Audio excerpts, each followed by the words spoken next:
الشيطان الرجيم. بسم الله الرحمن الرحيم. ولا تقولوا لمن يقتل في سبيل الله أموات بل أحياء ولكن لا تشعرون. وقال النبي صلى الله عليه وسلم الأنبياء أحياء في قبورهم يصلون. وقال النبي صلى الله عليه وسلم من صلى علي عند قبري سمعته ومن صلى علي نائيا أبلغته. صدق الله العظيم وصدق رسوله النبي الكريم. اللهم صل على محمد وعلى آل محمد كما صليت على إبراهيم وعلى آل إبراهيم إنك حميد مجيد. اللهم بارك على محمد وعلى آل محمد كما باركت على إبراهيم وعلى آل إبراهيم إنك حميد مجيد. انتہائی واجب الاحترام، قابل صد احترام، انتہائی معزز اور محترم علماء کرام اور مسلک اہل سنت والجماعت سے تعلق رکھنے والے نوجوان دوستوں اور بھائیوں، اس آج کے مجلس سے پہلے کافی موضوعات پہ ہماری مجالس ہو چکی ہے اور آج کا مجلس انشاءاللہ عقیدہ حیات النبی پہ کچھ باتیں آپ کی گوش گزار کرنا چاہتا ہوں. عقیدہ حیات النبی اہل سنت والجماعت، تمام اہل سنت والجماعت کا ایک متفقہ عقیدہ ہے، لیکن آج کل کچھ لوگ اٹھ کے اس عقیدے کو اختلافی عقیدہ بنانے کی کوشش کر رہے ہیں.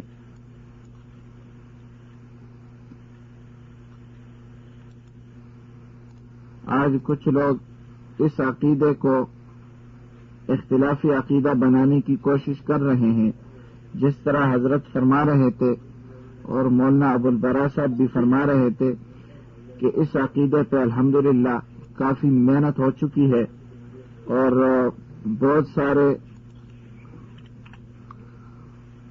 سارے متقدمین اور متاخرین علماء نے بہت ساری کتابیں اس پہ تصنیف اور تالیف کی ہے اور الحمدللہ اس عقیدے پہ کافی بیانات جو ہے وہ یوٹیوب کے زینت بنے ہوئے، لیکن پھر بھی کچھ لوگ ایسے ہیں جو اس عقیدے کو اختلافی عقیدہ سمجھ رہے ہیں، یا دشمن جو ہے دشمن اپنے ہتھیار کو اس طرح استعمال کر رہے کہ وہ کہتے ہیں کہ عقیدہ حیات النبی اس کے اندر اختلاف ہے. لیکن حیات النبی کا جو عقیدہ ہے، 2-3 آدمیوں کی وجہ سے یہ عقیدہ اختلافی نہیں بن سکتا. اگر اس عقیدے کو ہم 2-3 آدمیوں کی وجہ سے اختلافی عقیدہ سمجھ لیں تو پھر تو کوئی ایسا عقیدہ دنیا کے اندر نہیں ہے جس کے اندر کسی نہ کسی کا اختلاف نہ ہو. پھر تو عقیدہ ختم نبوت کے اندر قادیانیوں کا اختلاف ہے، پھر ہم اس عقیدے کو جو ختم نبوت کا عقیدہ ہم اسے اختلافی عقیدہ مان لیں، قطعاً یہ بات صحیح نہیں ہے. 2-3 آدمیوں کی وجہ سے وہ عقیدہ اختلافی نہیں بن سکتا. متقدمین اور متاخرین علماء کے مسلک کو اور مذہب کو جو ہم دیکھتے ہیں تو وہ عقیدہ حیات النبی کے اندر متقدمین اور متاخرین سارے متفق ہیں، سب اس عقیدے پہ متفق ہے کہ انبیاء کرام علیہم الصلاۃ والسلام اپنے قبور مبارکہ میں بتعلق روح جو ہے وہ زندہ ہے. اس پہ بہت ساری کتابیں لکھی جا چکی ہے، بہت سارے علماء نے اس پہ محنت کی ہے.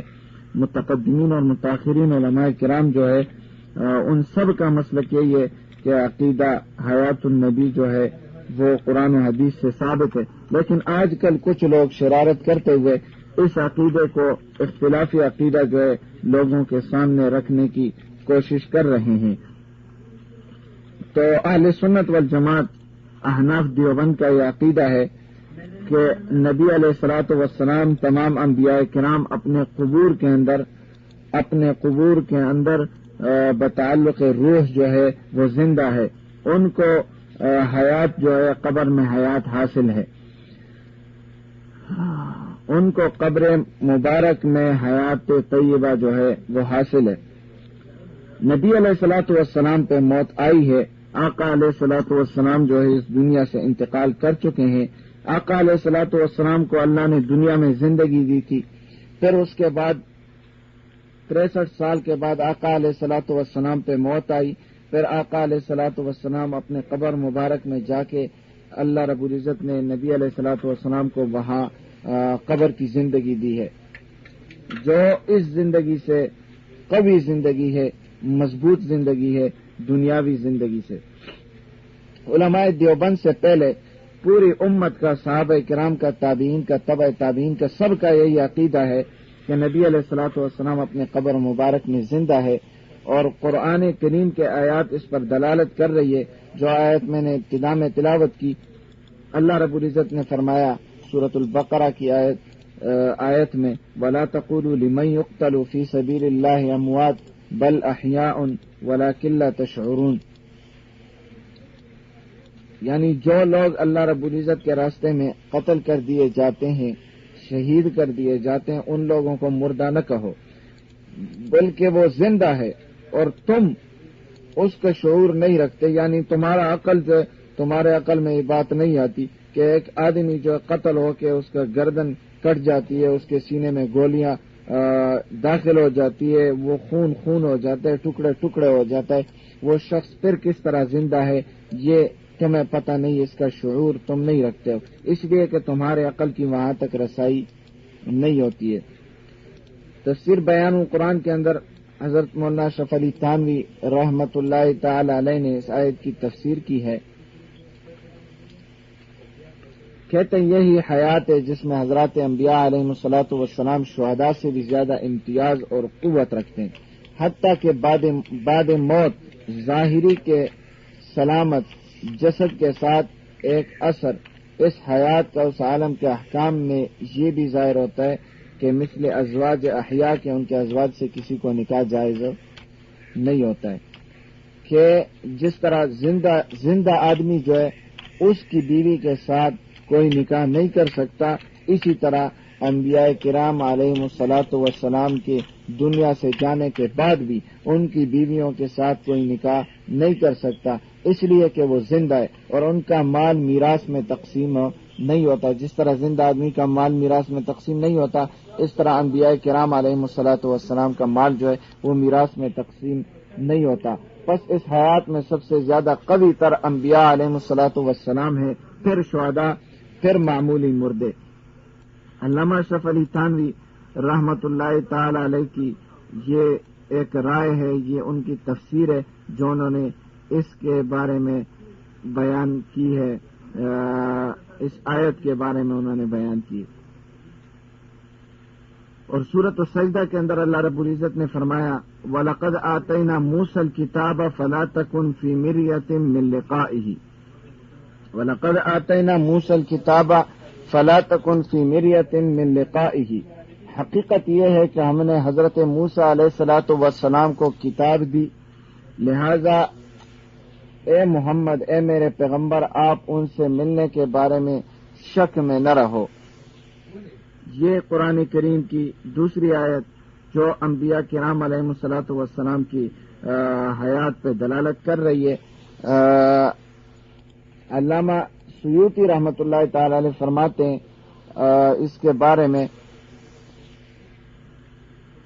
کہتے ہیں کہ حضرت عبداللہ ابن عباس رضی اللہ تعالیٰ عنہ فرماتے ہیں کہ نبی اکرم صلی اللہ علیہ وسلم نے فرمایا، آقا علیہ الصلوۃ والسلام کی حدیث ہے، میں نے معراج کی رات موسیٰ ابن عمران اور عیسیٰ ابن مریم علیہ السلام کو دیکھا اور جہنم کے داروغہ مالک اور دجال کو دیکھا. چند نشانیوں میں جو اللہ نے انہیں دکھائی، اللہ تعالیٰ نے فرمایا فَلَا تَكُنْ فِي مِرْيَةٍ مِّن لِقَائِهِ. موسیٰ علیہ الصلوۃ والسلام، آپ موسیٰ علیہ الصلوۃ والسلام کی ملاقات کے بارے میں شک میں نہ رہے. حضرت قتادہ رحمۃ اللہ تعالی علیہ اس کی تفسیر یہ فرماتے ہیں کہ حضرت نبی اکرم صلی اللہ علیہ وسلم نے حضرت موسیٰ علیہ الصلوۃ والسلام سے ملاقات کی ہے. یہ بھی موسیٰ علیہ الصلوۃ والسلام کے حیات پہ دلالت کر رہی ہے.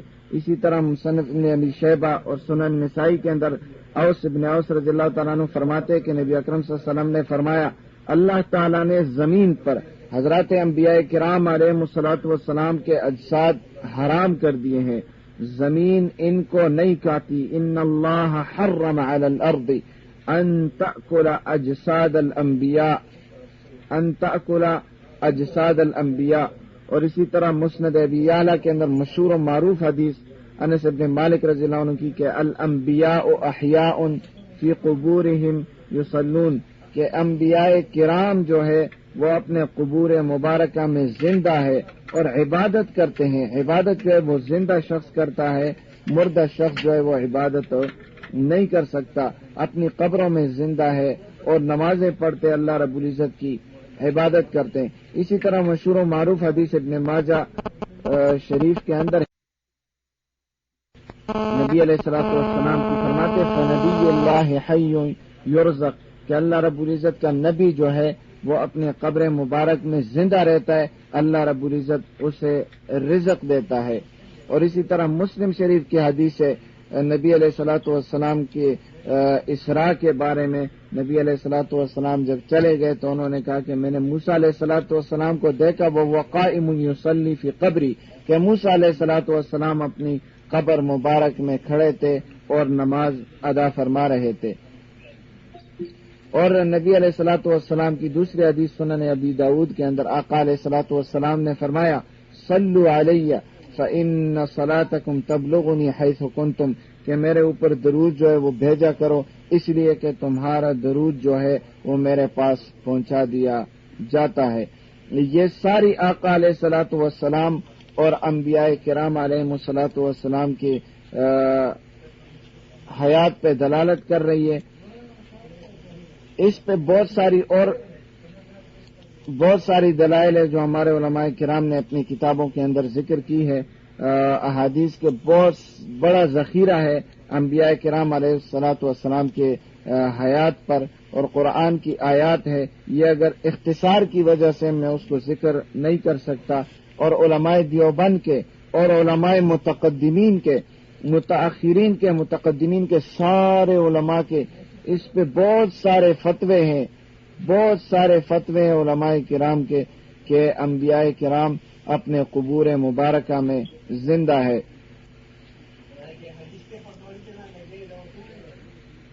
اصل میں مسئلہ یہ ہوتا ہے کہ جو مماتی حضرات ہوتے ہیں وہ ایک وسوسہ ڈالتے ہیں، ہمارے لوگوں کے ذہن میں ایک وسوسہ ڈالتے ہیں. کہتے ہیں کہ جہاں بھی میت کا لفظ استعمال ہوتا ہے تو وہاں اس سے مراد جو ہے وہ مردہ لیا جاتا ہے، کہ وہ شخص بالکل مردہ ہے، اسے حس نہیں ہے، اسے ادراک نہیں ہے، اسے بالکل حس اور ادراک اور شعور نہیں ہے، بلکہ وہ بالکل لکڑی کی طرح ہے اور بالکل وہ پتھر کی طرح ہے، بالکل لکڑی اور پتھر کی طرح ہے. وہ اس آیت کو بنیاد بنا کے یہ عقیدہ جو ہے امت کے سامنے پیش کر رہے ہیں. وہ کہتے ہیں کہ اللہ رب العزت نے قرآن کریم میں فرمایا انک میت وانہم میتون، انک میت وانہم میتون، کہ اللہ رب العزت نے آقا علیہ الصلوۃ والسلام سے فرمایا کہ تم میت ہو، لہذا اللہ رب العزت فرماتے ہیں کہ تم میت ہو، تم مردہ ہو، اور یہ دیکھو حیاتی کہتے کہ نبی علیہ الصلوۃ والسلام زندہ ہے. یہ کہتے کہ نبی علیہ الصلوۃ والسلام زندہ ہے. تو اس آیت کا جواب یہ ہے کہ اصل میں یہ آیت اس وقت نازل ہوئی تھی جب نبی علیہ الصلوۃ والسلام بقید حیات تھے. جب نبی علیہ الصلوۃ والسلام دنیا میں موجود تھے، اللہ رب العزت نے فرمایا انک میت وانہم میتون، اور تمام تفاسیر کے اندر لکھا ہے کہ انک سوف تموت، کہ آقا علیہ الصلوۃ والسلام سے اللہ رب العزت نے فرمایا کہ تو نے مرنا ہے، تیرے اوپر جو ہے وہ موت کو آنا ہے، تیرے اوپر موت آئے گی. تو اللہ رب العزت نے نبی علیہ الصلوۃ والسلام کو مستقبل کے بارے میں بتایا کہ میرے محبوب تیرے اوپر بھی موت آئے گی اور ان کے اوپر بھی موت آئے گی. تو یہاں جب میت کا لفظ استعمال ہوا تو کیا آقا علیہ الصلوۃ والسلام مردہ ہو گئے تھے؟ آقا علیہ الصلوۃ والسلام تو زندہ تھے، بقید حیات تھے، اور مدینے کے گلیوں میں چلتے پھرتے تھے، دعوت کا کام جاری تھا. اور اللہ رب العزت نے فرمایا انک میتن، کہ تم پہ موت آئے گی، تم پہ موت آئے گی، تمہارا انتقال ہوگا، تم دنیا سے جاؤ گے.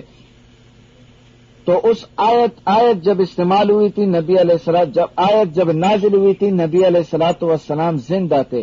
جب آیت نازل ہوئی تھی نبی علیہ الصلوۃ والسلام زندہ تھے، میت کا لفظ استعمال ہوا، نبی علیہ الصلوۃ والسلام زندہ تھے، تو مماتی کہتے ہیں، مماتی حضرات کہتے ہیں کہ جہاں میت کا لفظ استعمال ہو وہاں اس سے مراد مردہ ہوتا ہے۔ اللہ رب العزت نے قرآن کریم کے اندر بہت ساری چیزوں کے بارے میں اس طرح فرمایا کہ اس میں روح تک آئی ہی نہیں ہے، روح آئی ہی نہیں ہے۔ یخرج الحی من المیت و یخرج المیت من الحی، اس آیت کے بارے میں تمام مفسرین نے جو مثال دی ہے وہ کہتے ہیں کہ اس سے مراد انڈا اور مرغی ہے، انڈا اور مرغی ہے، مرغی زندہ، انڈا مردہ، تو وہاں انڈے میں کبھی جان آئی ہی نہیں ہے، وہاں انڈے میں کبھی روح آئی ہی نہیں ہے۔ پھر اللہ رب العزت نے اس کے لیے میت کا لفظ استعمال کیا۔ میت اس کو کہتے ہیں نا، جو مماتی حضرات کہتے ہیں کہ میت اسے کہتے ہیں کہ جس کے اندر روح آ جائے پھر اس سے روح نکل جائے، اسے میت کہتے ہیں۔ تو ہم کہتے ہیں یہاں اللہ رب العزت نے جو فرمایا انڈے کے بارے میں، یخرج الحی من المیت و یخرج المیت من الحی، کہ زندہ کو نکالتا ہے مردے سے، انڈے سے اللہ رب العزت مرغی کو نکالتا ہے، انڈے سے اللہ رب العزت جو ہے وہ زندہ چیز کو نکالتا ہے۔ انڈے کے اندر روح نہیں، لیکن جو چیز اس سے نکل گئی اس چیز کے اندر روح ہے، اس مرغی کے اندر روح ہے، لیکن وہ انڈا جو وہ مرد ہے اس سے نکل گئی۔ یہاں ہم کہتے ہیں کہ یہاں روح کا تعلق ہے ہی نہیں انڈے کے ساتھ، انڈے کے اندر روح آئی ہی نہیں ہے۔ پھر انڈے کے لیے اللہ رب العزت نے کیوں میت کا لفظ استعمال کیا ہے؟ تو اس سے یہ معلوم ہوتا ہے کہ اس چیز کو بھی میت کہہ سکتے ہیں جس چیز کے اندر جان نہ ہو، جس چیز کے اندر روح آئی ہی نہیں ہو، اسے بھی مردہ کہہ سکتے ہیں، اسے بھی میت کہہ سکتے ہیں۔ جس طرح انڈا ہے اسے میت کہہ سکتے ہیں، جس طرح چارپائی ہے اسے میت کہہ سکتے ہیں، جس طرح کرسی ہے اسے میت کہہ سکتے ہیں، جس طرح دیوار ہے اسے میت کہہ سکتے ہیں۔ ان ساری چیزوں کو جس کے اندر جان آئی ہی نہیں ہے، روح آئی ہی نہیں ہے، جن چیزوں کے ساتھ روح کا تعلق ہی نہیں ہے، اسے میت کہہ سکتے ہیں۔ لہذا ان کا وہ عقیدہ ٹوٹ گیا ہے کہ وہ کہتے ہیں کہ میت اسے کہتے ہیں کہ جہاں روح آ جائے پھر نکل جائے اسے میت کہا جاتا ہے۔ تو یہاں اللہ رب العزت نے انڈے کے لیے جو میت کا لفظ استعمال کیا، انڈے کے ساتھ روح کا تعلق نہیں ہے، انڈے کے ساتھ روح کا تعلق نہیں ہے۔ اچھا، جہاں میت کا لفظ استعمال ہو جائے، کہتے ہیں جہاں میت کا لفظ استعمال ہو جائے اس سے مراد مردہ۔ اس آیت کے اندر اللہ رب العزت نے جو فرمایا انک میت وانہم میتون، اس میں علماء فرماتے اللہ رب العزت نے اس لیے فرمایا آقا علیہ الصلوۃ والسلام زندہ تھے، زمین پہ چل پھر رہے تھے، پھر اللہ نے میت کا لفظ استعمال کیوں کیا ہے؟ علماء فرماتے بتأویل ما یؤول الیہ، کہ آقا علیہ الصلوۃ والسلام اس لیے کہا کہ تم نے مرنا ہے، تمہارے اوپر موت آئی نہیں، موت نے آنا ہے، تم نے مرنا ہے، اب مرے نہیں، اب موت آئی نہیں لیکن تم نے مرنا ہے۔ بتاویل ما یؤول الیہ، جس طرح چھوٹا بچہ کہتے اس کو، چھوٹا بچہ ہوتا ہے اس کو رجل کہتے ہیں کہ تم آدمی ہو، تم مرد ہو۔ وہ چھوٹا بچہ ہوتا ہے، وہ آدمی تو نہیں ہوتا، وہ مرد تو نہیں ہوتا، ابھی وہ چھوٹا بچہ ہوتا ہے، لیکن یہ بتاویل ما یؤول الیہ کہ اس نے بچہ بننا ہے، اس نے بچہ بننا ہے۔ اور اسی طرح قرآن کریم کے اندر اللہ رب العزت نے فرمایا وَيَسْتَحْيُونَ نِسَاءَكُمْ، کہ فرعون جو ہے وہ تمہارے بچوں کو قتل کرتا تھا اور تمہاری عورتوں کو رکھتا تھا، عورتوں کو زندہ چھوڑتا تھا، تمہارے بچوں کو قتل کرتا تھا۔ تو یہاں وہ بچوں کو قتل کرتا تھا، بچیوں کو چھوڑتا تھا، لیکن قرآن کریم کے اندر اللہ رب العزت نے بچیوں کے یہ نہیں کہا وَيَسْتَحْيُونَ بَنَاتَكُمْ، یہ نہیں کہا اللہ رب العزت نے، اللہ نے فرمایا وَيَسْتَحْيُونَ نِسَاءَكُمْ، بچیوں کو نہیں، تمہاری عورتوں کو، حالانکہ وہ بچیوں کو رکھتا تھا۔ یہاں بِتَأْوِيلِ مَا يَؤُولُ إِلَيْهِ، کہ وہ بچیاں جو ہے انہوں نے پھر عورتیں بننی ہے، وہ عورتیں بنے گی۔ بتأویل ما یؤول الیہ، ان کے لیے نساء کا لفظ جو ہے استعمال ہوا ہے۔ اسی طرح یہاں میت کا لفظ جو استعمال ہوا بتأویل ما یؤول الیہ، اللہ رب العزت نے جو میت کا لفظ اپنے محبوب کے لیے استعمال کیا ہے، آقا علیہ الصلوۃ والسلام اب دنیا میں موجود ہے، دنیا سے گئے نہیں ہے، اللہ رب العزت نے میت کا لفظ استعمال کیے. اچھا، کبھی کبھی میت کا لفظ جو ہے وہ زندہ آدمی کے لیے بھی استعمال ہوتا ہے، کبھی کبھی میت کا لفظ زندہ آدمی کے لیے بھی استعمال ہوتا ہے. آقا علیہ الصلوۃ والسلام نے ایک دعا جو ہے وہ سکھائی ہے. وہ دعا جب آدمی رات کو سوتا ہے نا، جب آدمی رات کو سوتا ہے تو وہ دعا پڑھ کے سوتا ہے. آقا علیہ الصلوۃ والسلام نے دعا سکھائی ہے، وہ دعا پڑھ کے سوتا ہے. وہ دعا کیا ہے؟ دیکھیں، جب مماتی رات کو سوتا ہے نا، دعا پڑھ کے سوتا ہے تو دعا پڑھتا ہے پھر سوتا ہے، دعا پڑھتا ہے پھر سوتا ہے. کہتے ہیں اللہم باسمک اموت و احیا، اے اللہ تیرے نام پہ مرتا ہوں، تیرے نام پہ پھر زندہ ہوں گا. تو یہاں مماتی جب یہ دعا پڑھ کے سو جائے نا تو پھر اس کے سرانے کھڑے ہو کے اس کا جنازہ پڑھ لے، اس کے سرانے کھڑے ہو کے اس کا جنازہ پڑھ لے. جب وہ مماتی اٹھے اور پوچھ لے کہ بھئی آپ نے جنازہ کیوں پڑھا، تو کہہ دینا کہ آپ نے اموتوں کا میت کا لفظ اپنے لیے استعمال کیے، لہذا آپ تو مر چکے ہیں. آپ کا تو عقیدہ ہے جہاں میت کا لفظ آئے، جہاں میت کا لفظ آئے گا وہاں آدمی جو ہے اس سے مردہ مراد ہوگا. آدمی کو ہم مردہ تصور کریں گے، آدمی کو میت جو ہے وہ تصور کریں گے، لہذا اس مماتی کا جو ہے جنازہ پڑھ لے. دیکھیں یہاں جو ہے یہاں اموتو کا لفظ استعمال کرتے ہیں، اموتو کا لفظ، لیکن وہ شخص جو ہے وہ زندہ رہتا ہے، زندہ ہوتا ہے، اس کے ساتھ روح کا تعلق ہوتا ہے، اس کے ساتھ جو ہے اس کا حس اور ادراک جو ہے وہ پورا ہوتا ہے، باقی ہوتا ہے، لیکن پھر بھی اس کے لیے میت کا لفظ استعمال ہوا ہے. تو کیا ہم پھر اسے مردہ مان لیں کہ یہ بالکل مردہ ہے؟ تو اسی طرح انبیاء کرام علیہ الصلوۃ والسلام جس طرح دنیا میں تھے سنتے تھے، دنیا میں سنتے تھے، اپنے قبور مبارکہ میں بھی سنتے ہیں. جس طرح دنیا میں تھے اسی طرح قبور مبارکہ میں. ہو سکتا ہے کوئی اعتراض کر لے، کوئی اعتراض کر لے کہ آپ جو کہتے ہیں کہ جس طرح دنیا میں تھے بلکہ قبر مبارک میں اس سے بھی زیادہ ان کا قوی ادراک ہوتا ہے، قوی نظر ہوتی ہے، قوی سماعت ہوتی ہے انبیاء کرام علیہ الصلوۃ والسلام کے بارے میں. تو اس پہ قرآن کریم کی دلیل ہے وَلَلْآخِرَةُ خَيْرٌ لَكَ مِنَ الْأُولَىٰ. اللہ رب العزت نے فرمایا اپنے نبی کے بارے میں، اپنے نبی کے بارے میں فرمایا وَلَلْآخِرَةُ خَيْرٌ لَكَ مِنَ الْأُولَىٰ کہ اے میرے محبوب تیرے لیے آخرت کی زندگی جو ہے وہ دنیا کی زندگی سے بہتر ہے. ہم کہتے ہیں کہ آخرت کی حدود کیا ہے؟ آخرت کے حدود جو انتہا کے ہے وہ تو اس کی کوئی انتہا نہیں ہے، آخرت کی کوئی انتہا نہیں ہے. لیکن چلو ہم دیکھتے ہیں کہ آخرت کی ابتدا کہاں سے ہوتی ہے، آخرت کی ابتدا کہاں سے ہوتی ہے. جب ہم قرآن میں دیکھتے ہیں، جب ہم حدیث میں دیکھتے ہیں، نبی علیہ الصلوۃ والسلام فرماتے ہیں کہ فإن القبر اول منزلۃ من منازل الآخرہ کہ آخرت کی سیڑھیوں میں سے پہلی سیڑھی جو ہے وہ قبر کی زندگی ہے. جب قبر میں آدمی چلا جاتا ہے تو وہاں آخرت کی زندگی سٹارٹ ہو جاتی ہے، آخرت کی زندگی قبر سے شروع ہو جاتی ہے. قبر کی یعنی آخرت کی پہلی سیڑھی اور پہلی منزل جو ہے وہ قبر ہے، وہ قبر ہے کہ وہاں سے ابتدا ہو جاتی ہے آخرت کی. تو ہم کہتے ہیں کہ آخرت کی ابتدا جو ہے وہ قبر سے ہے، انتہا جو ہے وہ اللہ رب العزت، بلکہ اس کی انتہا ہی نہیں ہے، ابتدا جو ہے وہ قبر سے ہے. تو اللہ رب العزت نے فرمایا وَلَلْآخِرَةُ خَيْرٌ لَكَ مِنَ الْأُولَىٰ کہ آخرت کی زندگی جو ہے وہ تیرے لیے، میرے محبوب تیرے لیے آخرت کی زندگی جو ہے وہ دنیا کی زندگی سے بہتر ہے.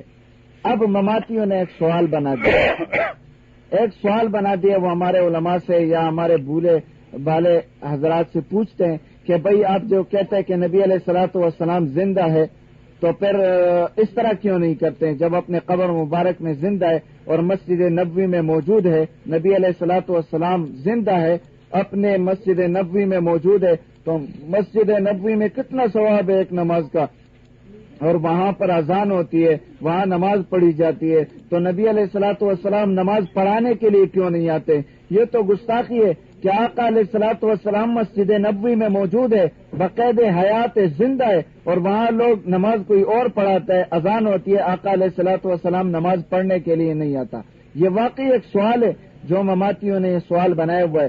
تو اس کا جواب کیا ہے؟ اس کا جواب یہی ہے وَلَلْآخِرَةُ خیر لک من الاولی، کہ تیرے لیے آخرت کی زندگی جو ہے وہ دنیا کی زندگی سے بہتر ہے، تیرے لیے آخرت کی زندگی جو ہے وہ دنیا کی زندگی سے بہتر ہے۔ تو کیا آقا علیہ الصلوۃ والسلام بہتر کو چھوڑ کے غیر بہتر کی طرف آ جائے؟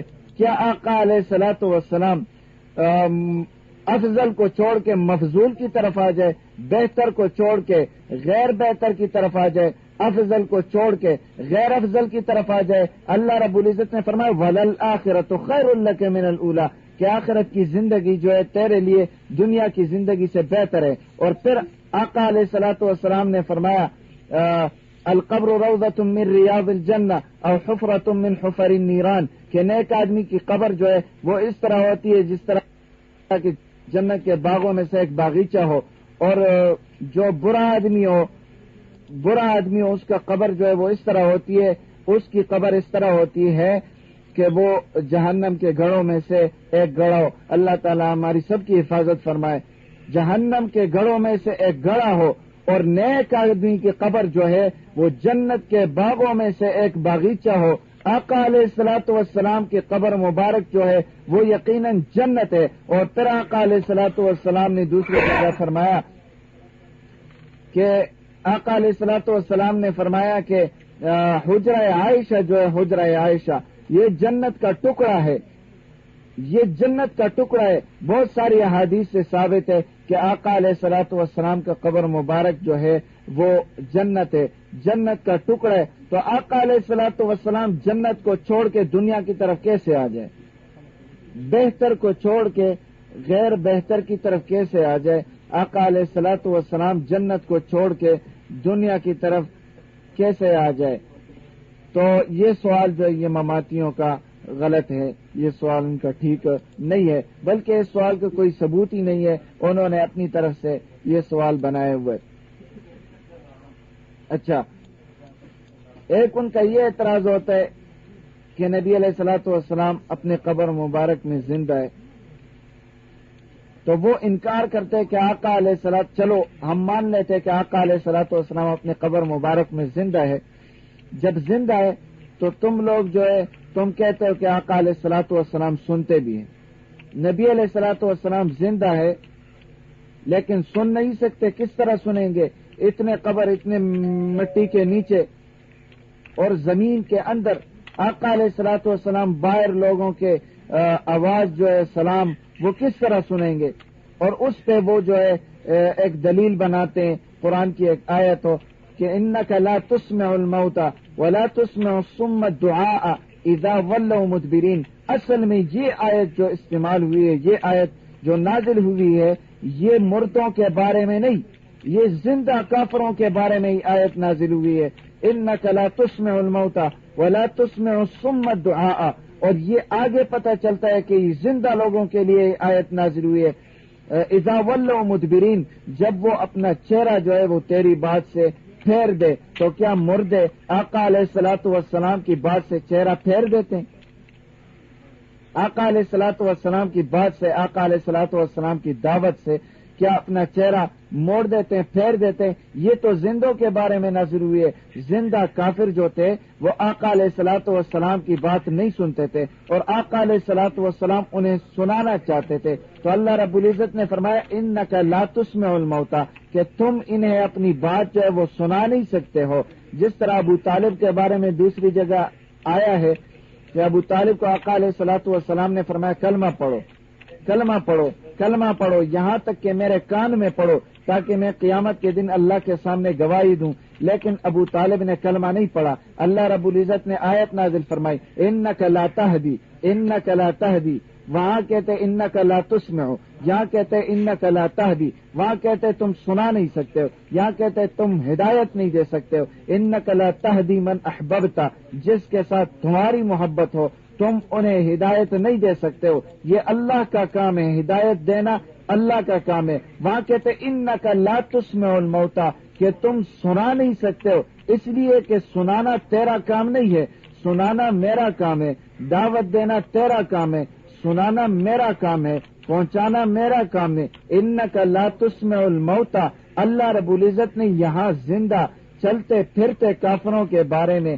اللہ رب العزت نے میت کا لفظ استعمال کیا، انک لا تسمع الموتى، جن کی ضمیر جو ہے وہ مر چکی ہے، اللہ رب العزت نے انہیں میت کہا، اور پھر آقا علیہ الصلوۃ والسلام سے فرمایا کہ تم انہیں، یہ تو مردوں کی طرح، تم انہیں سنا نہیں سکتے ہو، تم انہیں سنا نہیں سکتے ہو۔ پہلی بات یہ کہ آقا علیہ الصلوۃ والسلام سنا رہے تھے، وہ نہیں سن رہے تھے، اللہ رب العزت نے فرمایا سنانا تیرا کام نہیں، یہ تو مردوں کو تم نہیں سنا سکتے ہو، میں سنا سکتا ہوں۔ اللہ رب العزت نے فرمایا کہ یہ تو مردے ہیں، مردوں کو تم نہیں سنا سکتے ہو، میں سنا سکتا ہوں۔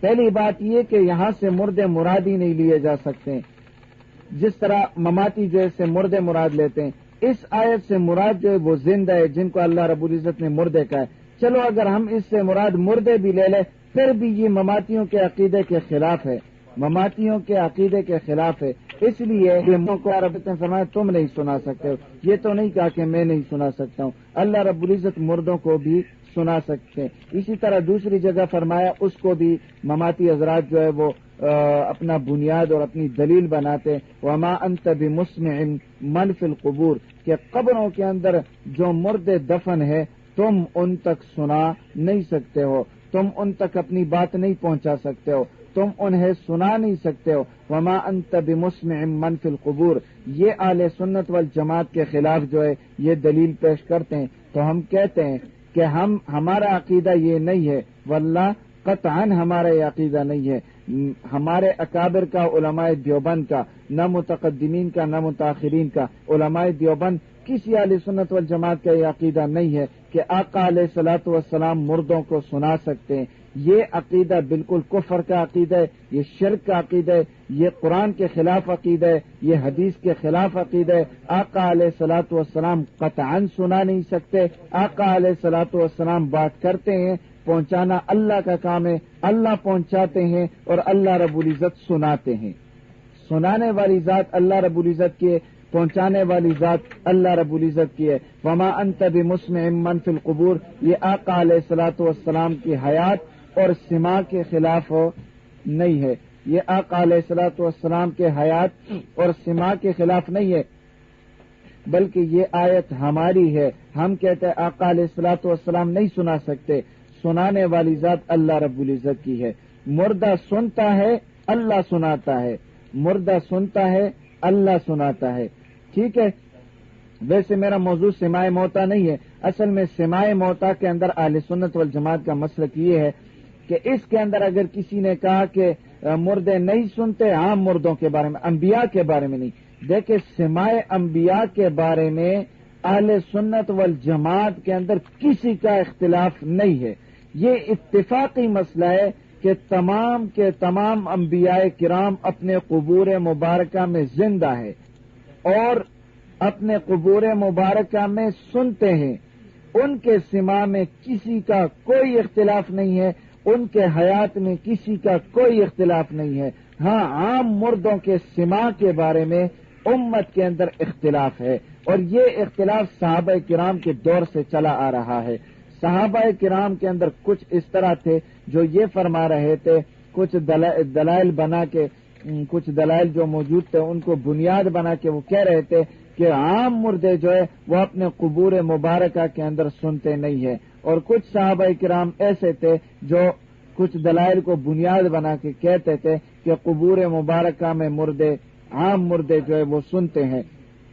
اب چونکہ صحابہ کرام کے دور سے اختلاف ہے، اب اہل سنت والجماعت کا مسلک اس کے اندر یہ ہے کہ جو کہتے ہیں کہ عام مردے سنتے وہ بھی ٹھیک ہے، جو کہتے ہیں کہ عام مردے نہیں سنتے وہ بھی ٹھیک ہے، لیکن گمراہی یہاں ہے کہ اللہ رب العزت کے نبی کے سماع کے بارے میں یا انبیاء کرام کے سماع کے بارے میں جو ہے وہ اس کو اختلافی مسئلہ بنا دے، یا کہہ دے کہ انبیاء کرام جو ہے وہ اپنی قبور مبارکہ میں نہیں سنتے۔ اس میں اہل سنت والجماعت کا مسلک یہ ہے کہ تمام کے تمام انبیاء کرام اپنے قبور مبارکہ میں زندہ ہے، اور آقا علیہ الصلوۃ والسلام نے فرمایا نمازیں پڑھتے اور سنتے بھی ہے۔ آقا علیہ الصلوۃ والسلام نے فرمایا من صلی علی عند قبری سمعتہ ومن صلی علی نائیا ابلغتہ، کہ جس نے میرے قبر مبارک کے پاس مجھ پہ سلام پڑھا تو وہ میں خود سن لیتا ہوں، کہیں دور سے پڑا تو مجھے پہنچا دیا جاتا ہے۔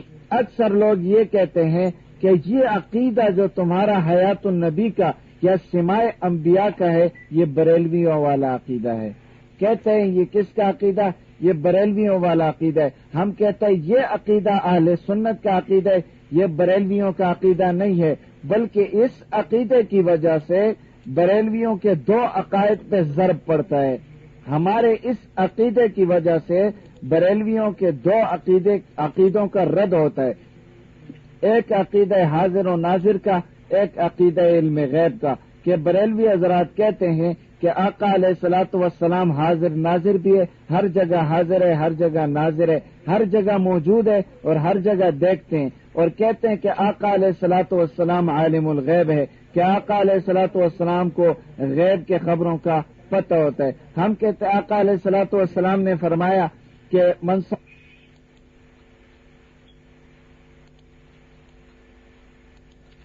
علیہ عند قبری سمیتوں، تو آقا علیہ الصلوۃ والسلام حاضر نہیں ہے، حاضر و ناظر ہوتے تو ہر جگہ سنتے، ہر جگہ دیکھتے۔ اسی طرح ومن صلی علیہ نائیا ابلغتہ، کہ فرشتے جو ہے تمہارا سلام مجھ تک جب دور تم پڑھتے ہو مجھ تک پہنچا دیتے ہیں۔ جب آقا علیہ الصلوۃ والسلام عالم الغیب ہے، حاضر و ناظر ہے، تو بیچ میں فرشتے رکھنے کی کیا ضرورت؟ بیچ میں فرشتے رکھنے کی کیا ضرورت؟ تو اس سے یہ نتیجہ نکلا کہ ہمارا عقیدہ جو اہل سنت والجماعت کا عقیدہ حیات النبی کا عقیدہ ہے، یہ عقیدہ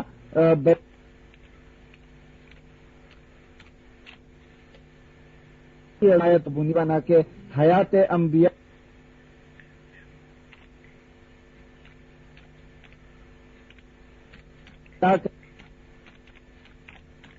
کا انکار کرتے ہیں اور سماع انبیاء کا۔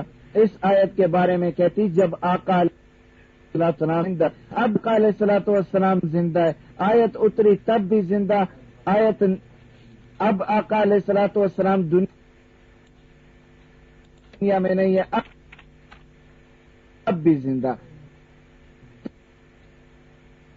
تب بھی زندہ، اب نزول کے وقت آقا علیہ الصلوۃ والسلام زندہ تھے، اور اب آقا علیہ الصلوۃ والسلام اب بھی زندہ ہے، زندہ پہلے بھی تھے، زندہ آج بھی ہے۔ تو غیر مقلدین جو ہمارے اوپر اعتراض کرتے ہیں کہ آپ اللہ رب العزت کے نبی علیہ الصلوۃ والسلام کے لیے جو عقیدہ مان رہے ہیں حیات النبی کا عقیدہ، یہ عقیدہ جو ہے یہ گمراہانہ عقیدہ ہے۔ ہم کہتے ہیں کیوں؟ کہہ رہے آقا علیہ الصلوۃ والسلام کے لیے تم دائمی زندگی مان رہے ہو کہ ہمیشہ زندہ ہے، ہم نے آقا علیہ الصلوۃ والسلام کے لیے ہمیشگی والا عقیدہ جو ہے وہ نہیں رکھا، اس لیے کہ آقا علیہ الصلوۃ والسلام پہ موت جو ہے وہ آئی ہے، اور موت کے بعد اللہ رب العزت نے پھر زندگی دی ہے۔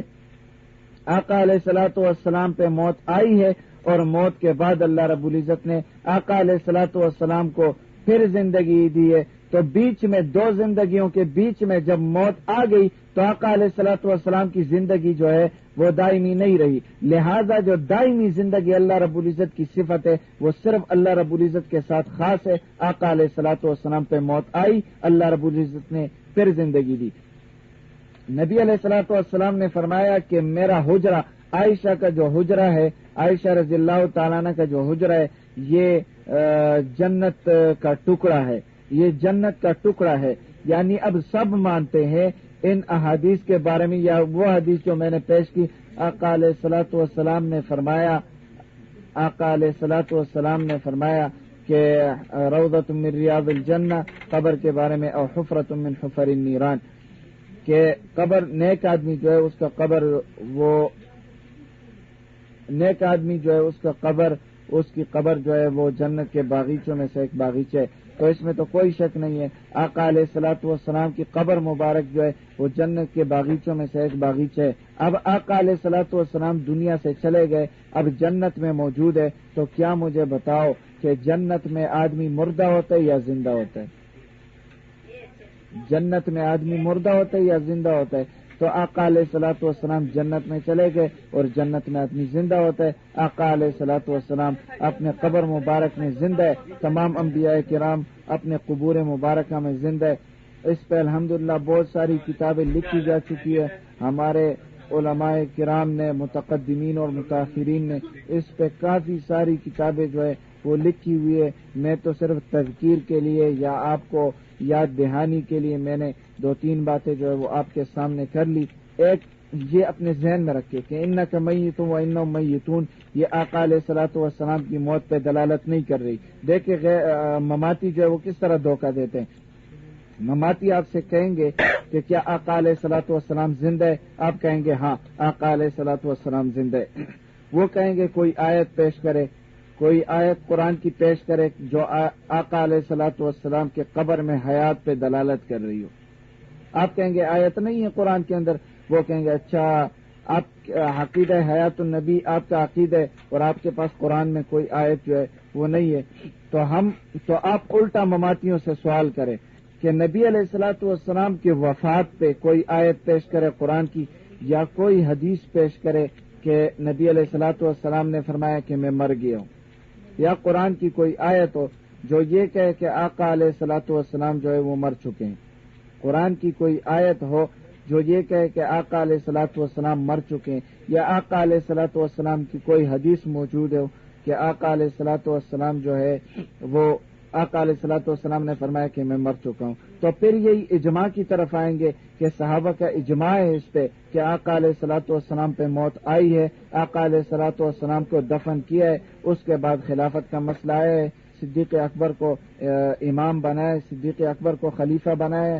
تو نبی علیہ الصلوۃ والسلام کی وفات جو ہے یہ اجماع صحابہ سے ثابت ہے. جس طرح اجماع صحابہ سے آقا علیہ الصلوۃ والسلام کی وفات ثابت ہے، اسی طرح اجماع صحابہ سے آقا علیہ الصلوۃ والسلام کی حیات ثابت ہے. جس طرح آقا علیہ الصلوۃ والسلام کی موت جو ہے وہ اجماع صحابہ سے ثابت ہے، اسی طرح آقا علیہ الصلوۃ والسلام کی حیات جو ہے وہ اجماع صحابہ سے ثابت ہے. تو یہ مماتی اس طرح دھوکہ دیں گے. تو میں نے وہ آیت پیش کی انک میت و انہم میتون، جہاں اللہ رب العزت نے ان کے بارے میں کہا آقا علیہ الصلوۃ والسلام کے بارے میں کہ تم مردہ ہو، ہمارے بارے میں بھی کہا کہ تم مردہ ہو. تو کیا اسی طرح ہم بھی مردہ ہیں؟ ہم سارے مردے ہیں، پھر دنیا میں ہم مردے پھر رہے ہیں. تو یہ ایک دھوکہ ہے. اس آیت سے امت کو دھوکہ دیتے ہیں. انک میت و انہم میتون انک سوف تموت و انہم سوف یموتون.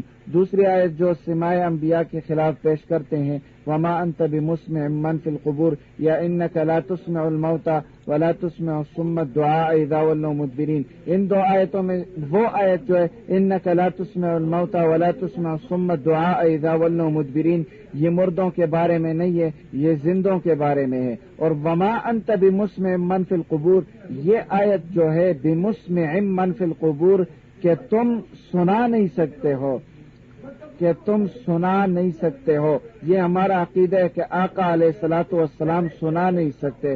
سنانے والی ذات اللہ کی ہے.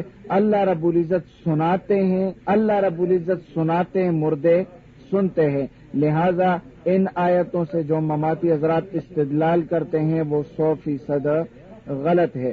قرآن سے بھی ہمارا عقیدہ ثابت ہے، احادیث سے بھی عقیدہ حیات النبی جو ہے وہ ثابت ہے. اللہ رب العزت ہمیں علماء دیوبند، علماء حق کے مسلک پہ چلنے کی، ان کے نقش قدم پہ چلنے کی توفیق نصیب فرمائے. وآخر دعوانا ان الحمد للہ رب العالمین.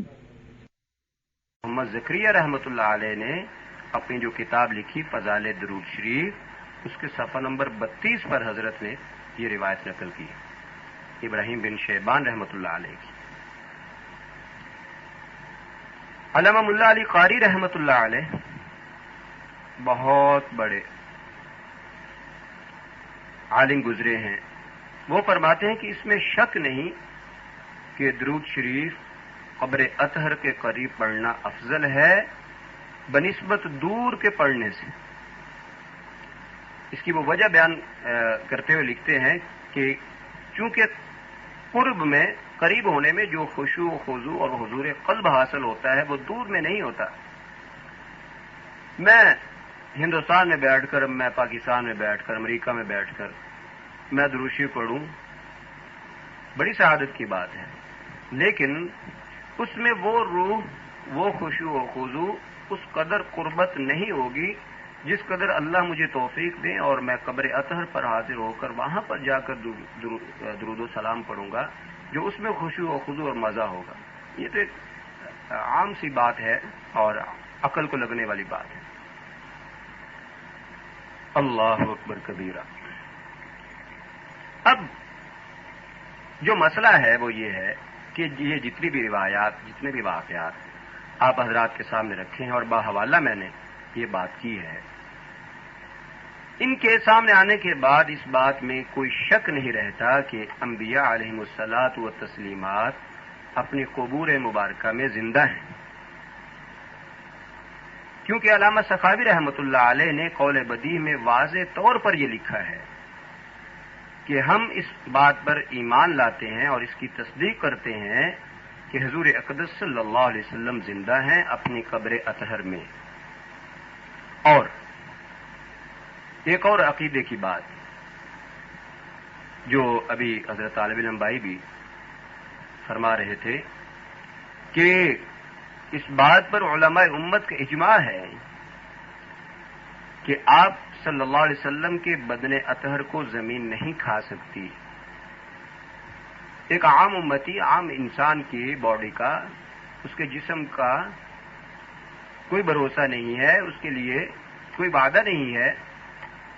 زمین اس کو کھا بھی سکتی ہے، زمین اس کو چھوڑ بھی سکتی ہے، جیسے اللہ مٹی کو حکم فرمائے. لیکن نبی کے بدن کے ساتھ جو مٹی مس کر رہی ہے، وہ مٹی جہاں پر جنت اور اس کی مشک سے بڑھ کر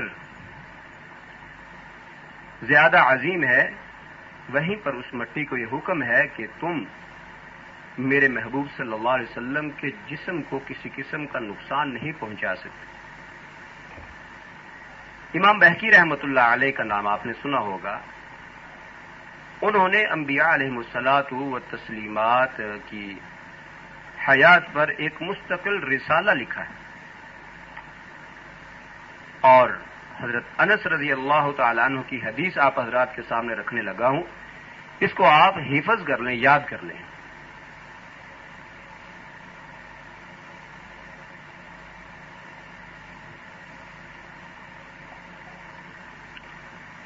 کہ حضرت انس رضی اللہ تعالی عنہ سے روایت ہے، فرماتے ہیں کہ الانبیاء احیاء فی قبورہم یصلون. الانبیاء احیاء فی قبورہم یصلون، کہ انبیاء علیہم السلام اپنی قبروں میں زندہ ہیں. علامہ سخاوی رحمۃ اللہ علیہ نے اس کی مختلف طرق سے، مختلف حوالوں سے اس حدیث کی تخریج کی ہے. اور امام مسلم رحمۃ اللہ علیہ جنہوں نے صحیح مسلم لکھی، انہوں نے حضرت انس رضی اللہ تعالیٰ عنہ کی روایت سے حضور اقدس صلی اللہ علیہ وسلم کے ارشاد نقل کیا ہے کہ میں معراج کی رات حضرت موسیٰ علیہ السلام کے پاس سے گزرا. وہ اپنی قبر مبارک میں کھڑے ہوئے نماز پڑھ رہے تھے. یہ مسلم شریف میں روایت ہے. اور جہاں تک ابھی متعلم بھائی پوچھ رہے ہیں غیر مقلد حضرات کے بارے میں، تو غیر مقلد حضرات جو بخاری مسلم کا نام لیتے ہیں، یہ میں بخاری مسلم کی روایات ہی آپ حضرات کے سامنے رکھ رہا ہوں کہ رسول کریم صلی اللہ علیہ وسلم نے ارشاد فرمایا کہ شب معراج میں حضرت موسیٰ علیہ السلام کے پاس سے گزرا اور حضرت موسیٰ علیہ السلام اپنی قبر مبارک میں نماز پڑھ رہے تھے. اور اسی طرح مسلم شریف ہی کی ایک روایت ہے کہ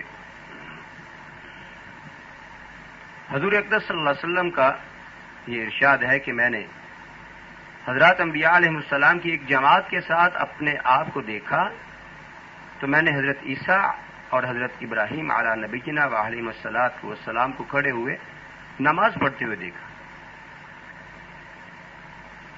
ممکن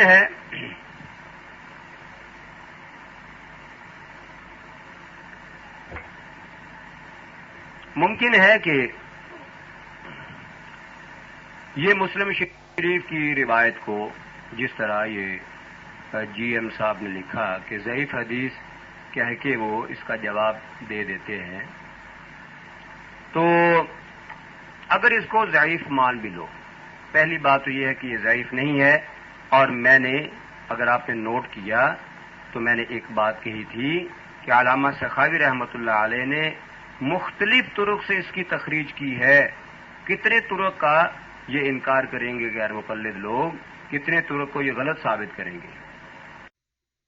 سخاوی رحمۃ اللہ علیہ کی جو 16 سندوں کے ساتھ جو تخریج ہوئی ہے اس روایت کی، پہلے اس کو تو دیکھ لیں۔ کسی حدیث کو ضعیف کہہ دینا یہ بہت آسان ہے، اور کسی حدیث کو ضعیف ثابت کرنا یہ خاصا مشکل کام ہے، اور یہ اہل علم لوگوں کا کام ہے۔ تو بہرحال ان لوگوں کا علم سے واسطہ تو نہیں ہے، اس لیے یہ صرف کہنے پر اکتفا کرتے ہیں، ثابت کرنا ان کے بس کی بات نہیں۔ چلو ٹھیک ہے، اگر اس روایت کو بقول ان کے ہم ضعیف مان بھی لیں، بخاری کا تو یہ وظیفہ کرتے ہیں نا، بخاری کا وظیفہ جو یہ کرتے ہیں کہ بخاری شریف جو بات کرنی ہے بخاری سے کرو، تو میں ایک روایت صحیح بخاری سے آپ حضرات کے سامنے رکھتا ہوں، ترجمہ عرض کروں گا وقت کے اختصار کے پیش نظر۔ حضور اقدس صلی اللہ علیہ وسلم کا جب وصال ہوا، جب انتقال ہوا، جب اس دنیا سے پردہ فرما گئے، اس وقت حضرت ابوبکر صدیق رضی اللہ تعالی عنہ جب آپ صلی اللہ علیہ وسلم کی نعش مبارک کے قریب حاضر ہوئے تو حضور اقدس صلی اللہ علیہ وسلم کے چہرہ انور کو، جو کہ چادر سے ڈھکا ہوا تھا، کپڑا اوپر پڑا ہوا تھا، چہرہ انور سے چادر ہٹائی اور حضور اقدس صلی اللہ علیہ وسلم کو خطاب کرتے ہوئے عرض کیا کہ اے اللہ کے نبی، میرے ماں باپ آپ پر قربان ہوں۔ اگلا جملہ سنیے گا، اللہ جل شانہ آپ پر 2 موتیں جمع نہ کریں۔ یہ سیدنا ابوبکر صدیق رضی اللہ تعالی عنہ کا قول ہے، اور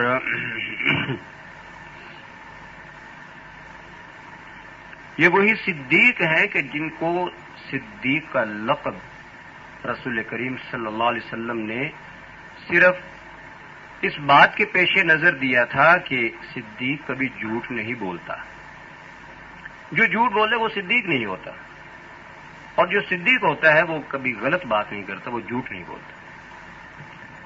تو یہ انبیاء کے بعد انسانوں میں سب سے سچے شخص کے یہ الفاظ ہیں کہ اے اللہ کے نبی، میرے ماں باپ آپ پر قربان ہوں، اللہ جل شانہ آپ پر 2 موتیں جمع نہ کریں۔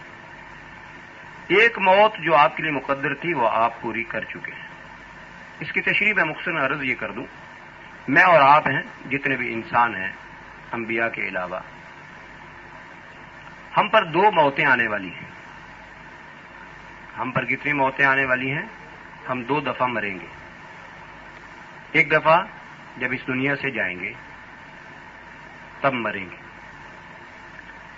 اور دوسری دفعہ جب انبعاث ہوگا، حشر کے روز ہمیں کھڑا کیا جائے گا، تمام لوگوں کو کھڑا کر کے جب سور پھونکا جائے گا، سور ثانی، اس وقت پھر ہم پر موت آئے گی، ہم پر 2 موتیں آئیں گی۔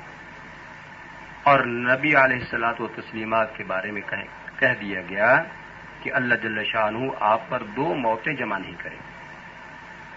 علامہ سیوطی رحمۃ اللہ علیہ نے حیات انبیاء علیہم الصلوۃ والتسلیمات کے متعلق ایک مستقل رسالہ اور بڑا ضخیم رسالہ وہ تصنیف کیا ہے، اور اس میں وہ لکھتے ہیں کہ اللہ جل شانہ نے زمین پر اس چیز کو حرام کر رکھا ہے کہ وہ انبیاء علیہم السلام کے بدنوں کو کھائے۔ جب یہ تمام روایات ہمارے سامنے آتی ہیں کہ زمین پر، مٹی پر یہ حرام کر دیا کہ وہ بدن کو تکلیف نہ دے، تو اس کا مقصد کیا ہے؟ اس کا مطلب کیا ہے؟ اس کا مقصد صرف یہ ہے کہ اگر جسم میں روح موجود نہ ہو تو جسم کو باقی رکھنے کا فائدہ کیا ہے؟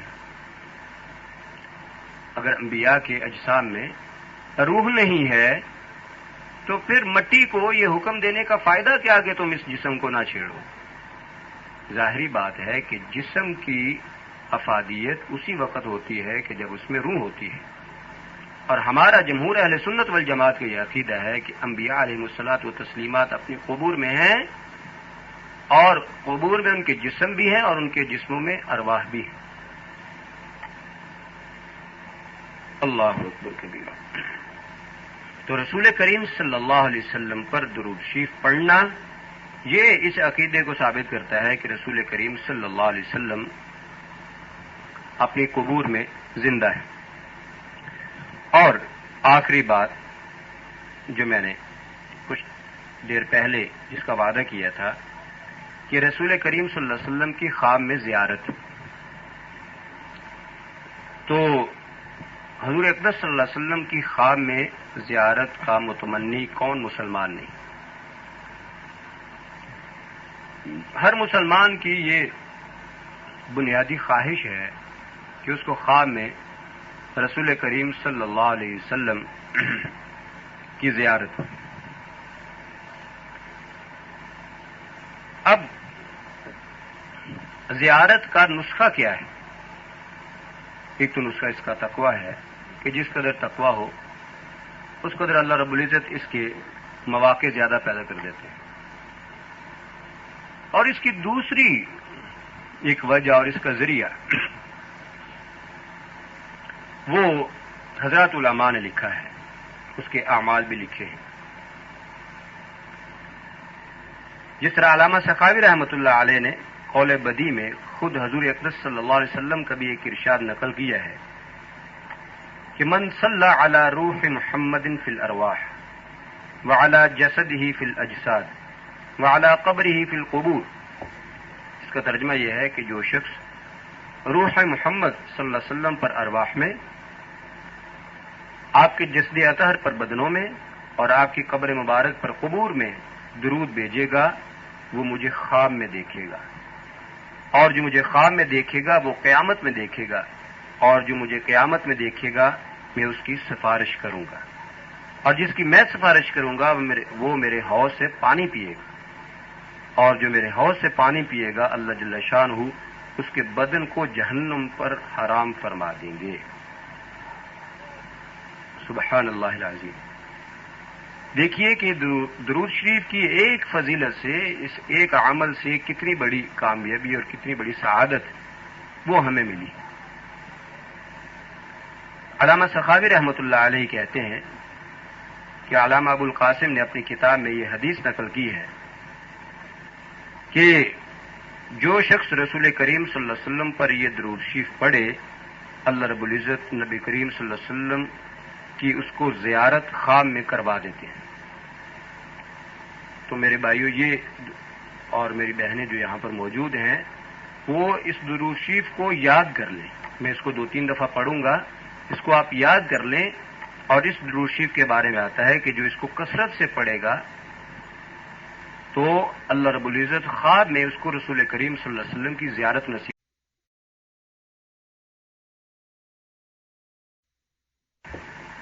یہ کچھ خصوصیات ہیں جو اکابر علماء کی اور جو اہل تقویٰ ہیں ان کے تجربات ہیں، ورنہ کوئی بھی درود شریف جو صدق دل سے خلوص نیت کے ساتھ پڑھا جائے تو اس کے بھی اثرات انشاءاللہ العزیز یہی ظاہر ہوتے ہیں۔ تو وہ درود شریف جو علامہ سخاوی رحمۃ اللہ علیہ نے نقل کیا ہے وہ یہ ہے: اللہم صلی علی محمد کما امرتنا ان نصلی علیہ۔ اس کا دوسرا جملہ اللہم صلی علی محمد کما ہوا اہلہ، اور اس کا تیسرا جملہ ہے اللہم صلی علی محمد کما تحب و ترضی۔ تو یہ 3 جملے ہیں، ان کو آپ یاد کر لیں۔ اللہم صلی علی محمد کما امرتنا ان نصلی علیہ، یہ پہلا جملہ ہے۔ اللہم صلی علی محمد کما ہوا اہلو، یہ دوسرا جملہ ہے. اللہم صلی علی محمد کما تحب و ترضی، یہ تیسرا جملہ ہے. میں تیسری دفعہ دہراتا ہوں، آخری دفعہ. اللہم صلی علی محمد کما امرتنا ان نصلی علیہ. دوسرا جملہ ہے اللہم صلی علی محمد کما ہوا اہلہ، اور اس کا تیسرا جملہ ہے اللہم صلی علی محمد کما تحب و ترضی. میں اس کا ترجمہ ایک دفعہ آپ کو بتا دوں. اے اللہ، تو درود و سلام نازل کر محمد صلی اللہ علیہ وسلم پر، جس طرح تو نے ہمیں حکم ارشاد فرمایا کہ ہم آپ پر درود شریف پڑھیں. اللہم صلی علی محمد کما ہوا اہلہ، اے اللہ اپنی رحمت محمد صلی اللہ علیہ وسلم پر نازل فرما جس کے وہ اہل ہیں.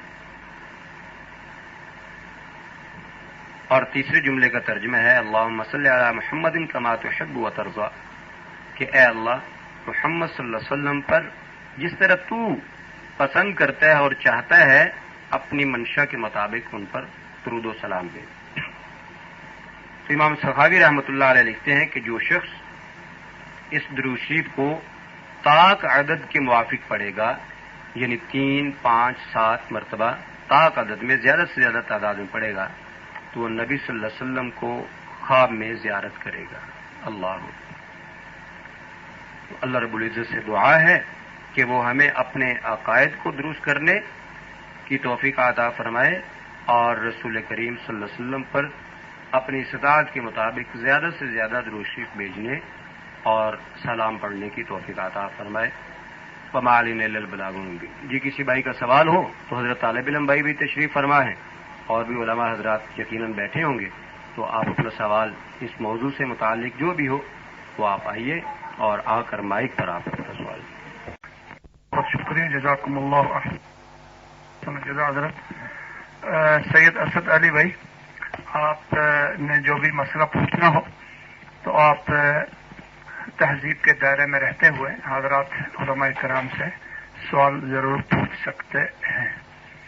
تو مائک سید اسد علی صاحب آپ پر ہے. عمر فاروق رضی اللہ تعالیٰ عنہ جو ہے وہ تلوار لے کر نکلے تھے کہ جس نے بھی یہ کہا کہ نبی علیہ الصلوۃ والسلام فوت ہو چکے میں اس کی گردن مار دوں گا. اس کے بعد حضرت ابوبکر صدیق رضی اللہ تعالیٰ عنہ نے قرآن پاک کی وہ آیت تلاوت کر کے سنائی انہیں کہ جس کا مفہوم ہے، اس پورے حدیث کا جو ہے وہ مفہوم بتا رہا ہوں آپ لوگوں کو، کہ جس میں حضرت ابوبکر صدیق نے وہ آیت تلاوت فرمائی کہ جس میں اللہ تعالیٰ نے ارشاد فرمایا کہ جب آپ فوت ہو جائیں گے تو کیا یہ لوگ واپس پلٹ جائیں گے اپنے پرانے دین پر، جس کا مفہوم یہ آیا ہے. تب حضرت عمر فاروق رضی اللہ تعالیٰ عنہ سجدے میں گر گئے اور روئے، اور تب خود حضرت عمر فاروق رضی اللہ تعالیٰ عنہ نے فرمایا کہ تب جا کے میں نے مانا کہ جو ہے نا آپ صلی اللہ علیہ وآلہ وسلم وفات پا چکے ہیں. تو آپ لوگ نے کون سی دلیل دی ہے اور کون سی دلیل سے آپ لوگ کا یہ عقیدہ ہے؟ سمجھ سے باہر ہے میری تو نبی علیہ الصلوۃ والسلام کی وفات کے بارے میں. تو آپ جو ہے ذرا دلیل کے ساتھ جس میں نبی علیہ الصلوۃ والسلام نے فرمایا کہ میں قبر میں زندہ ہوں، ذرا مجھے بھی سمجھا دیجیے. جزاکم اللہ خیر.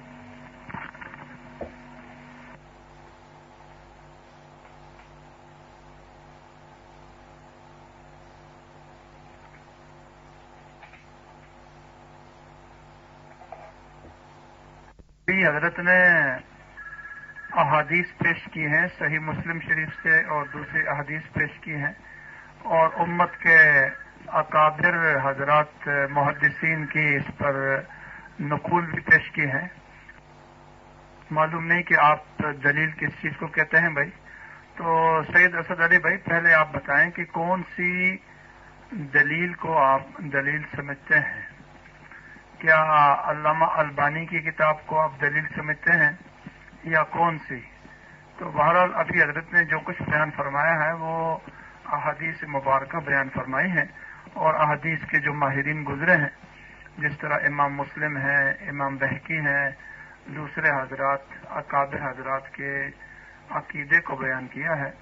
اس کا منکر کوئی بھی نہیں تھا جب تک پاکستان نہیں بنا تھا. پاکستان میں یہ عقیدہ خالص میڈ ان پاکستان ہے اور 1956 سے پہلے کسی کا بھی یہ عقیدہ نہیں تھا.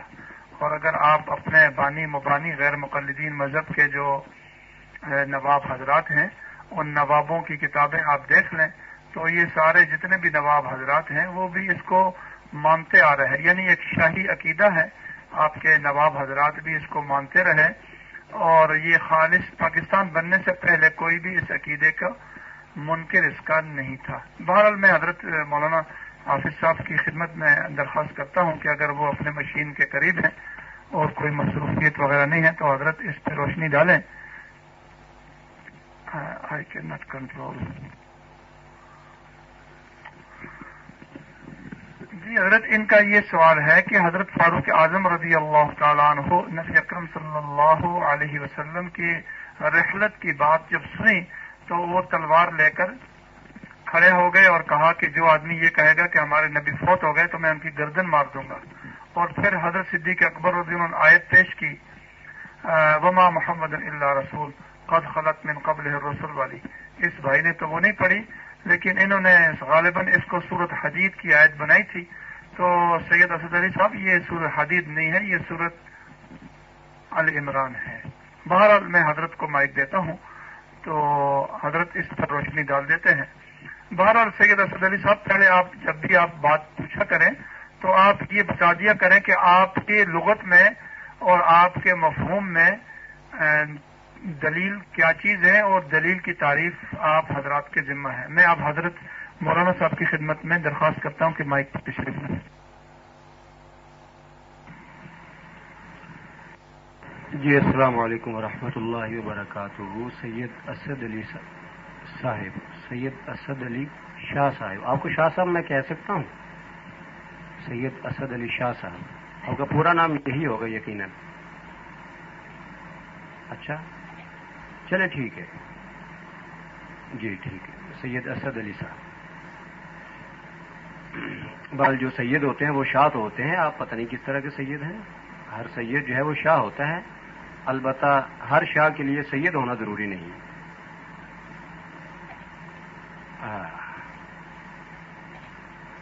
اچھا جی, تو پہلی بات تو یہ ہے میرے بھائی کہ جہاں تک سیدنا فاروق اعظم رضی اللہ تعالیٰ عنہ کی آپ نے بات کی ہے تو آپ میرے خیال میں اس بات سے ہم سب واقف ہیں کہ اللہ نے ان کی طبیعت میں ایک قسم کا جلال رکھا تھا اور ان کی ایک جلالی ایک ان کی طبیعت مزاج تھا, اور اس کا اظہار بہت سے مواقع پر ہوا کہ جب سیدنا عمر فاروق رضی اللہ تعالیٰ عنہ کی طبیعت میں ایک قسم کا غصہ تھا اور اس غصے کو بھی اللہ نے عام لوگوں کے لیے رحمت بنایا تھا. اس غصے میں بھی رحمت اور برکت تھی. تو جب رسول کریم صلی اللہ علیہ وسلم کے وصال کی خبر پہنچی تو علامہ نووی رحمت اللہ علیہ کا آپ نے نام اگر سنا ہو, انہوں نے صحیح مسلم کی شرح لکھی. صحیح مسلم کی شرح میں وہ اس حدیث کی روشنی میں اس کی تشریح میں لکھتے ہیں کہ سیدنا عمر فاروق رضی اللہ تعالیٰ عنہ نے یہ جو کہا کہ جو شخص رسول کریم صلی اللہ علیہ وسلم کے بارے میں یہ کہے کہ آپ فوت ہو گئے تو اس کی گردن اڑا دوں گا, اس کی وجہ یہ تھی کہ ان دنوں منافقین اور مشرکین لوگوں میں یہ بات مشہور کر کے کہ خدا نخواستہ حضور نہیں رہے, خدا نخواستہ فلاں صحابی فوت ہو گیا, اس طرح کی وہ باتیں کر کے مسلمانوں میں ایک جو کیفیت ہوتی تھی, ایک اضطراب کی چیز ہوتی تھی, وہ پیدا کرنے کی کوشش کرتے تھے. علامہ نووی رحمت اللہ علیہ نے اس کی تشریح میں یہ لکھا ہے کہ سیدنا عمر فاروق رضی اللہ تعالیٰ عنہ نے جب یہ دیکھا کہ لوگ عام طور پر یہ باتیں کر رہے ہیں تو سیدنا عمر فاروق رضی اللہ تعالیٰ نے ارشاد فرمایا کہ ہرگز اس طرح کی بات اپنی زبان سے مت نکالو. اور ان کے پیش نظر وہی ایک حالات اور ماحول تھا کہ اس سے مسلمان جو ہیں وہ ضعیف پڑ جائیں گے کہ جب وہ یہ دیکھیں گے کہ ہمارے نبی اس دنیا میں نہیں رہے۔ لیکن کیونکہ سیدنا ابوبکر صدیق رضی اللہ تعالیٰ عنہ کو اللہ رب العزت نے انتہائی دانش مندانہ مزاج عطا فرمایا تھا، تو جب سیدنا ابوبکر صدیق رضی اللہ تعالیٰ عنہ نے مسلمانوں کی کیفیت دیکھی تو اس وقت سب کو جمع کر کے ان کو سمجھانے کے انداز میں یہ ارشاد فرمایا کہ جو شخص تو اللہ رب العزت کی عبادت کرتا ہے تو اللہ ازل سے ہیں اب تک رہیں گے، اور جو شخص محمد صلی اللہ علیہ وسلم کی عبادت کرتا تھا تو وہ سن لے کہ فقد ماتا۔ اب یہاں پر یہ جو لفظ آیا ماتا ماتا، اس کا مفہوم میرے بھائی آپ کو سمجھنے کی ضرورت ہے۔ ماتا کا مطلب ایک اصطلاحی موت ہوتا ہے جو میرے اور آپ کے اوپر آنی ہے، اور ماتا کا ایک ترجمہ ہوتا ہے گزر جانا، چلا جانا، نکل جانا۔ ماتا کا یہ بھی مطلب ہوتا ہے۔ تو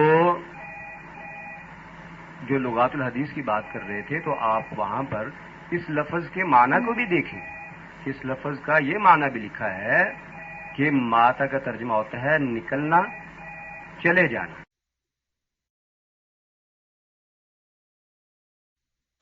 تو وہاں پر معنی لغوی مراد ہے۔ سیدنا ابوبکر صدیق رضی اللہ تعالیٰ نے ارشاد فرمایا کہ جو شخص محمد صلی اللہ علیہ وسلم کی عبادت کرتا تھا وہ تو چلے گئے۔ کہاں پر چلے گئے؟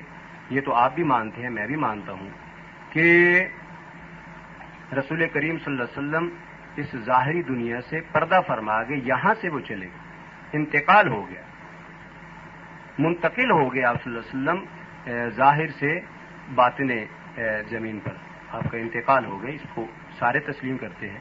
تو سیدنا ابوبکر صدیق رضی اللہ تعالی عنہ نے معنی لغوی کو مراد لیا۔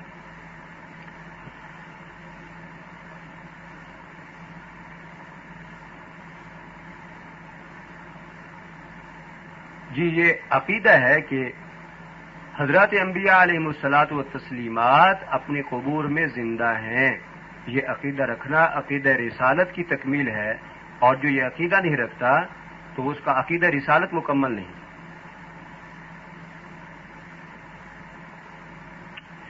اور میرے بولے بھائی، اگر آپ نے شروع میں مجھے جوائن کیا ہوتا، شروع میں میری بات کو آپ نے سنا ہوتا، ہاں میں وہی بتا رہا ہوں، اگر آپ نے شروع میں میری بات کو سنا ہوتا تو آپ کو یہ اعتراض کرنے کی نوبت نہ آتی، تو آ کر پہلے پوری بات کو سمجھا کریں۔ وہ یہ ہے کہ میں نے شروع میں عرض کیا تھا کہ حیات برزخی انبیاء کے علاوہ میری سید اسد علی کی اور دنیا کے ہر انسان کی حیات برزخی ایک جیسی ممکن ہے، لیکن یہ کہنا کہ انبیاء علیہ الصلاۃ والتسلیمات کی حیات برزخی اور ایک عام انسان کی حیات برزخی وہ ایک جیسی ہے تو یہ کفر ہے۔ یہ میری بات یاد رکھنا، یہ حیات برزخی ایک جیسی نہیں ہوتی۔ جب یہ ایک جیسی نہیں ہے تو یہ تو ہم بھی کہتے ہیں کہ ظاہری جو دنیا ہے اس کی حیات اور جو برزخ کی حیات ہے اس میں کون شخص کہتا ہے کہ فرق نہیں ہے؟ فرق ہے، لیکن وہ حیات برزخی کہ جو انبیاء علیہ الصلاۃ والتسلیمات کو ملتی ہے اور جو عام امتی کو ملتی ہے اس میں فرق ہے۔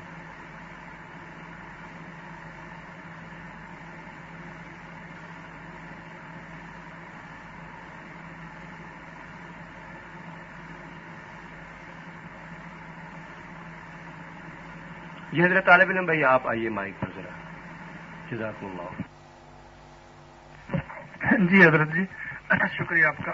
حضرت اصل میں بات وہی ہے جو آپ نے فرمائی تھی کہ یہ درمیان میں آئے اصل میں، اور ہمارے متعلم بھائی نے یہ جو جن لوگوں کو ڈاٹ دیے ہیں ٹیکس کی وجہ سے، تو میرا خیال میں یہ سارے تو ٹیکس نہیں لکھ رہے تھے، لیکن جیسا ایک آدمی لکھ رہا تھا وہ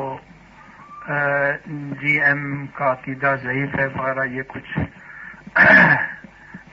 جی نہیں بھائی، میرے خیال میں صرف ان کو جو ذرا ماحول کو خراب کرتے ہیں حضرت مولانا صاحب نے بات بتا دی ہے. اصل میں یہ آدمی درمیان میں آیا ہے. تو سید اسد علی بھائی آپ پہلے یہ سمجھیں میرے بھائی کہ ہمارے نبی صلی اللہ علیہ وسلم کے بارے میں بخاری شریف میں حدیث موجود ہے. ہمارے نبی صلی اللہ علیہ وسلم نماز میں سب کے آگے امام ہوا کرتے تھے اور آپ صلی اللہ علیہ وسلم اپنی اسی سر مبارک کی آنکھوں کے ساتھ پیچھے بھی دیکھ لیا کرتے تھے. بخاری کی حدیث ہے. میں حدیث نمبر نہیں بتاؤں گا. ذرا آپ بھی چونکہ اپنے آپ کو لکھا آپ نے کہ ہم اہل حدیث ہیں تو ذرا آپ بھی بتائیے گا کہ بخاری شریف میں یہ کہاں پر ہے. لیکن یہ گارنٹی دیتا ہوں کہ یہ بخاری میں ہے. ہمارے نبی صلی اللہ علیہ وسلم میریکل نہیں ہے, میریکل نہیں ہے, یہ معجزہ نہیں ہے. یہ نبی کے ہاتھ میں جو چیز ہر وقت نبی کے ہاتھ میں ہو وہ معجزہ نہیں ہوتا. معجزہ نبی کے کنٹرول میں نہیں ہوتا. آپ اس کو یاد کر لیں اور آپ اپنا عقیدہ یہاں آیا کریں گے, انشاءاللہ قرآن و سنت کے مطابق سیکھ لیں گے. ہمارے نبی صلی اللہ علیہ وسلم نے حج کے موقع پر اپنے مبارک سر کو حلق فرمایا تھا اور اپنے مبارک سر کے مبارک بالوں کو ہاتھ میں لے کر اپنے مبارک بالوں کو اپنے ہاتھ مبارک میں تقسیم کیا تھا. ابھی تو انگریزی نہ لکھو نا, لگتا ہے کہ یہاں پر کوئی ملکہ وکٹوریا آ گئی ہے انگلش لکھنے والی. اچھا انگلش لکھنے والے لوگ اہل حدیث ہوتے ہیں. اچھا ٹھیک ہے. او بھائی میرے, ہم یہ نہیں کہتے کہ ہمارے نبی کو من قبل الخلد افإن مت فهم الخالدون. بھائی ہم یہ نہیں کہتے کہ ہمارے نبی صلی اللہ علیہ وسلم کی موت واقع نہیں ہوئی ہے. دیکھیں ہمارے نبی کی موت واقع ہوئی ہے, اس کا منکر قرآن کی آیت کا منکر ہے. بھائی سید اسد علی بھائی, کیا آپ یہ بتا سکتے ہیں کہ اللہ تعالیٰ نے جہاں فرمایا ہے کہ دیکھیں میں آپ کو حوالہ دیتا ہوں, آپ نقل کر لیں اور اگر آپ سن رہے ہیں اللہ کرے کہ آپ تک آواز آ رہی ہو, میں آپ کو حوالہ دیتا ہوں. یہ سورت آل عمران ہے آپ کی انگلش زبان میں, کوئین وکٹوریا کی زبان میں. سورت نمبر 3 ورس نمبر 169 ہے. سورت انبیاء ہے. اس میں اللہ تعالیٰ فرماتے ہیں کہ جو شہید ہو گئے میرے راستے میں ٹکڑے ٹکڑے ہو گئے ان کو تم مردہ نہ سمجھو. دماغ پر سینسر لگا دیا ہے کہ اپنے دماغ میں سوچو بھی نہیں کہ شہداء کیا ہو گئے. شہداء کیا ہو گئے بھائی؟ شہداء کو مردہ سوچنے کی بھی ممانعت ہے. اور بھائی آگے آپ جب 1 to 1 میرے ساتھ بات کر لینا کسی وقت بھی دیکھیں. اور یہ دوسری آیت ہے بقرہ کی. میں نے دو حوالے آپ کے سامنے لکھے بھائی میرے پیارے چھوٹے بھائی. اللہ پاک فرماتے ہیں کہ شہید کو مردہ سمجھو بھی نہیں, شہید کو مردہ نہ سمجھو, شہید کو مردہ نہ کہو, زبان سے بھی نہ کہو اور دل میں بھی نہ سمجھو. زبان پر بھی سینسر لگا دی اور دماغ پر بھی سینسرشپ ہے. بے شک وہ فوت ہو گئے. اب آپ کہتے ہیں کہ برزخ ہے برزخ ہے برزخ ہے. میرے پیارے بھائی برزخ میں شہداء کی جو حیات ہے وہ عام لوگوں سے بہت اونچی ہے اور انبیاء سے کم ہے, اور انبیاء کی جو شان ہے وہ شہداء سے بہت اونچی ہے. میرے پیارے بھائی ہمارے نبی صلی اللہ علیہ وسلم کے جسم اطہر کی خصوصیات کو بھی ذرا سمجھیں. مجھے بتائیے کبھی صدیق اکبر رضی اللہ عنہ نے اپنے سر مبارک کو بلیڈ سے شیو کیا ہو اور اپنے مبارک بالوں کو لے کر تقسیم کیا ہو؟ صدیق اکبر نے کبھی نہیں کیا. فاروق اعظم نے کبھی اپنے مبارک سر کے بالوں کو تقسیم کیا نہیں کیا. نبی نے کیے. بخاری کی روایت ہے, مسلم کی روایت ہے, ہمارے نبی صلی اللہ علیہ وسلم وضو فرمایا کرتے تھے اور صحابہ نبی کے چہرے اطہر سے اور بازو سے ٹپکنے والے پانی کو لے لیا کرتے, اپنے چہروں سے ملا کرتے. کیوں؟ نبی کی جسمانی خصوصیت ہے یہ. اپنے بالوں کو آپ نے خود تقسیم کیا, نبی کی خصوصیت ہے. ہمارے نبی کے مبارک کاٹے ہوئے ناخنوں کو لے کر صحابہ نے ان کو اپنے پاس رکھا. حضرت خالد بن